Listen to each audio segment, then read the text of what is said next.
नमस्कार दोस्तों, growth capital channel में आपका स्वागत है। दोस्तों, जिस चीज से मार्केट सबसे ज्यादा डरता है आज वही होते हुए देखने को मिली।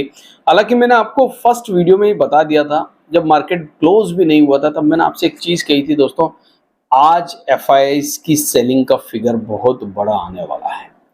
क्योंकि मार्केट दोस्तों आज किसी भी पॉइंट से जो है रिकवरी नहीं दे पाया, और किसी भी पॉइंट से जैसे ही रिकवरी देने की कोशिश की, अगर निफ्टी 8 से 10 पॉइंट भी ऊपर गया तो सेलिंग बहुत तेज आई। इसका मतलब ये था कि मार्केट में कोई न्यूज नहीं थी दोस्तों, एक ही चीज थी दोस्तों, एफआईआईज की बिकवाली और डेटा आ चुके हैं।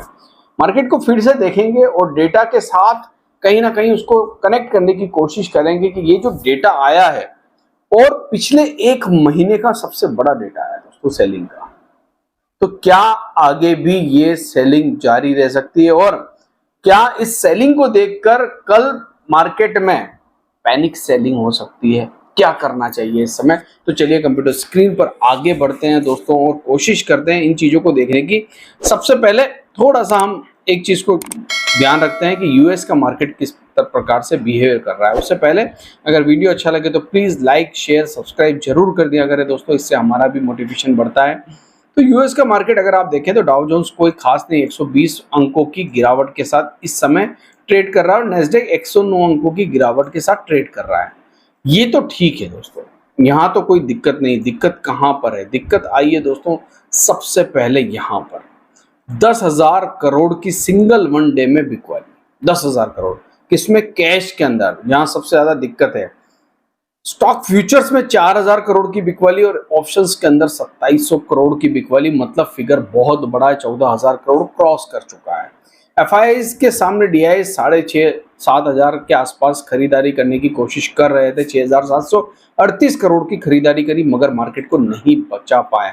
और मैंने क्यों कहा दोस्तों सिंगल वन डे में सबसे बड़ी बिकवाली है, तो आप देखेंगे यहाँ पर सिंगल वन डे के अंदर, तो आप देखिए पिछले कई दिनों से इतनी बड़ी बिकवाली का फिगर आया नहीं है दोस्तों। अगर आप पूरे मई को भी देखेंगे ना, पूरे मई में भी 9 मई के दिन 3,798 करोड़ था, उससे पहले 13 मई को 476 करोड़ था, और उससे पहले कोई बड़े फिगर आए नहीं। नेट बायर थे दोस्तों, अभी भी नेट बायर है 13,000 करोड़, अभी भी नेट बायर है एफआईआईज। मगर दोस्तों ये जो आज की बिकवाली आई ना, इसने पैनिक क्रिएट कर दिया है, इसने बड़ा पैनिक क्रिएट कर दिया है। और मार्केट जब ये फिगर को देखता है ना दोस्तों तो उसको भी डर लगने लगता है। चलिए कोई बात नहीं, आज सेलिंग क्रॉस द बॉर्डर थी, मतलब हर जगह आपको दर्द नजर आ रहा होगा, दिक्कतें आ रही होगी। और जो लोग, अब इसमें एक सबसे बड़ी प्रॉब्लम है, जिन लोगों ने शॉर्ट टर्म के लिए बाइंग की है दोस्तों, वो जब सबसे पहले पैनिक करेंगे। और कौन लोग सबसे पहले पैनिक करेंगे? जिन लोगों ने अभी अभी रिसेंटली मार्केट के अंदर पोजीशन बनाई है, मतलब इस कैंडल के आसपास पोजीशन बनाई है दोस्तों, वो लोग सबसे पहले पैनिक करेंगे। जिन लोगों ने इस भाव पे खरीदा है, नीचे के भाव पर खरीदा, वो डरेंगे नहीं, क्योंकि उनको पता है ना हमारा भाव नीचे है, अगर आएगा तो हम ऐड कर सकते हैं। मगर जो लोग ऊपर के लेवल पर फंसे हैं, 25,000 के लेवल पर उन्होंने बाइंग की है, वो लोग पैनिक करेंगे फ्यूचर्स के अंदर। देखिए सबसे ज्यादा लॉस कहाँ होता है? फ्यूचर्स ऑप्शंस में लॉस होता है। जो लोग निफ्टी में पुट कॉल करते हैं उनको लॉसेस होते हैं। जिन लोगों ने लॉन्ग टर्म के लिए बाइंग की है वो लोग तो कब से प्रे कर रहे हैं कि एक बार हमें फिर से नीचे का लेवल मिल जाए, किसी भी प्रकार से इस लेवल के आसपास मार्केट आ जाए, हम फिर से ऐड कर लें।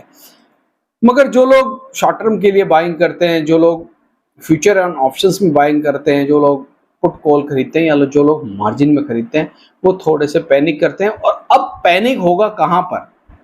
स्टॉप लॉस ट्रिगर होंगे दोस्तों नीचे के लेवल पर। जैसे ही मार्केट नीचे के लेवल पर आएगा स्टॉप लॉस ट्रिगर होंगे दोस्तों, और सेलिंग और बढ़ जाएगी। मगर आपको डरना नहीं, याद रखना, मैंने कहा पहले भी आपसे कि बाजार अगर ये 2 लेवल तोड़ता है दोस्तों तो ये फिर से अपॉर्चुनिटी लेके आ सकता है, और ऐसा होता भी है।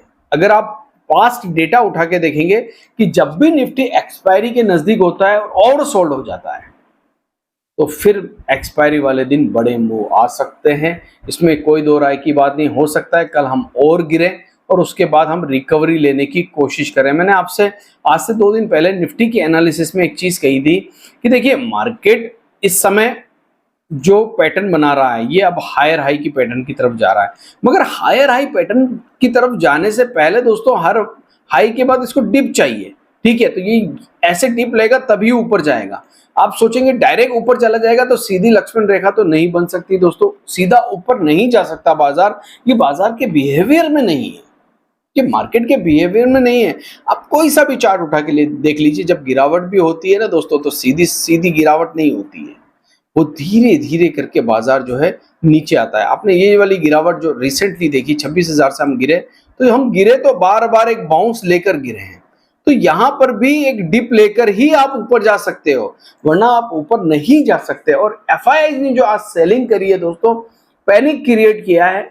कभी कभी एफआईआई गेम करते हैं दोस्तों, ये उनका काम है, और उन्होंने नीचे के लेवल पर अच्छी खासी बाइंग की थी। आपने डेटा में देखा भी है, जब मार्केट गिर रहा था दोस्तों तो वो लगातार बाय कर रहे थे।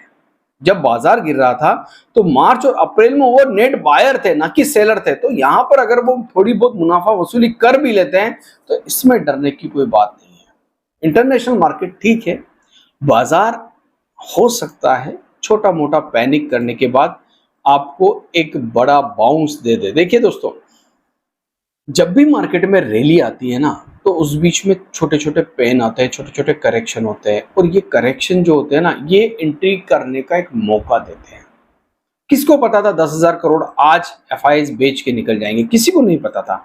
जब मार्केट में सेलिंग आई तो मैंने 3 बजे जो वीडियो बनाया था, मैंने उसमें आपसे क्लियर कहा था आज की गिरावट की सिर्फ एक वजह है, वो है एफआईआईज, और अंत में वो वजह वही निकली। अब आप दुनिया भर की खबरें ढूंढेंगे, कोविड आ गया, रिसेशन आ गया, ये आ गया, वो आ गया, कुछ नहीं आया दोस्तों।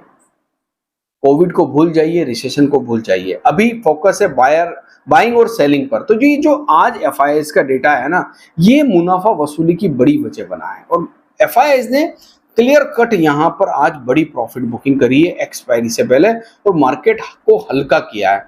अब यही एफआईआईज दोस्तों कल तक खरीद रहे थे, अगर 2 दिनों में इन्होंने बेच दिया, और चिंताजनक बात इतनी है सिर्फ कि फिगर बहुत बड़ा है दोस्तों, 14-15 हजार करोड़ की बिकवाली सिंगल वन डे में करना क्या आपको सितंबर अक्टूबर की याद दिलाता है, जब निफ्टी 26,000 पर था तब इन्होंने इतनी बड़ी बिकवाली की थी। अगर आप उन डेटा को देखेंगे तो ये डेटा है दोस्तों बड़े, ये जो सेलिंग हुई थी, क्या आपको ये याद आता है? देखिए, एक दिन की बिकवाली से हम किसी निष्कर्ष पर नहीं पहुंच सकते, हमें 2-3 दिन इन्हें ट्रैक करना पड़ेगा। अगर फिगर इसी प्रकार से आया, यही 5,000, 8,000, 10,000 करोड़ की बिकवाली आई, तो फिर सेलिंग बढ़ेगी दोस्तों, फिर हम निफ्टी के नए लेवल ढूंढने की कोशिश करेंगे। अभी तक हमारा लेवल जो है वो ये है कि अभी भी हम सपोर्ट के ऊपर है, 24,600 के ऊपर। देखते हैं इसको तोड़ने के बाद निफ्टी 24,200 का जो अहम सपोर्ट है, इंपॉर्टेंट सपोर्ट है, क्या उसको तोड़कर पैनिक क्रिएट करने की कोशिश करता है या नहीं। आशा करता हूँ वीडियो आपको अच्छा लगा होगा। अगर अच्छा लगा है तो प्लीज़ लाइक शेयर सब्सक्राइब जरूर करें। थैंक यू, धन्यवाद।